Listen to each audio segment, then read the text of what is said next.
Ito magandang laro ng chess. Kapag naubos mo yung oras mong 9 minutes, talo ka na. Kaya kapag mahaba ka mag-isip, talo ka. Kapag mahilig ka mag-analyze, pagkatapos mabagal kang tumira, sigurado talo ka. Pag naubos mo yung oras mo, katulad nitong nakalabang ko, sa tagal niyang tumira, ayan, natalo siya. Panoodin nyo, magandang laban to. Kung akala ko talo na ako, pero tingnan nyo kung ano yung pagkakamali niya.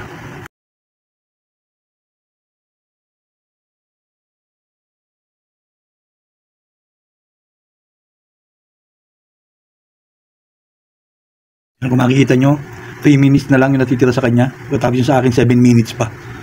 Kaya tagal niyang tumira. Alam mo, 7 minutes pa yung sa akin. Natagalan na ako dyan sa pag-iisip dun sa ano, pero nakatira din agad ako. Tingnan yung tira niya.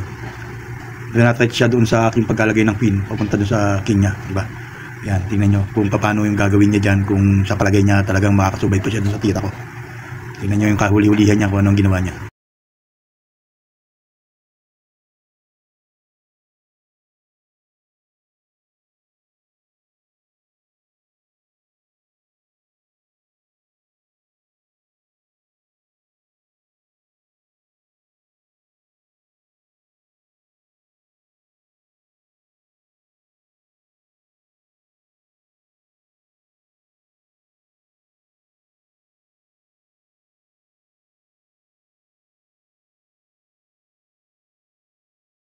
Tinira niya yung rook sa palag-akala niya kakainin ko agad yung knight niya.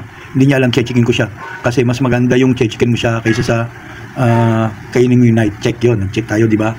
Gagawin niya dyan para makaiwas yung rook niya sa pagkain. Ang gagawin niya dyan, titira niya yung bishop. Titira niya yung bishop para maharangan yung hari. Tingnan nyo. Tinagalan niya talaga. 1 minute na lang, maubos na yung oras niya. Talagang sa tingin niya, hindi na siya mananalo kaya tinatagalan niya na. Inubos na lang niya yung oras. Yan, tingnan nyo yung gagawin niya dyan. Bishop ang itinira. Kung nakakarating po kayo dito sa video ko na to at nanonood pa rin po kayo, pakisubscribe po itong aking channel para naman po matulungan nyo po ako na makapag-upload po ng mga ganitong games at sari-saring games po yung ating gagawin para po may mapanood po kayo na ako po mismo ang naglalaro. Kaya po manood po kayo. Maraming salamat po. Huwag nyo kalilimutan, subscribe my channel po. At para po kayo ay makapanood ng ganitong mga sa ganyang sitwasyon, yung ikalalamang mo na ang ititira mo. Kinain ko yung knight kasi hindi na rin naman makakaiwas tong rook na to. Kaya pag kinain niya yung rook, kakainin ko yung rook niya, nakaharang pa rin yung bishop niya dyan sa aking queen, di ba? Kaya wala na siya lusot dyan. Pag kinain niya yung rook ko, kakainin ko yung rook niya. Mangyayari niyan, pawn na yung matitira. O di ba? Wala na, umayaw na siya.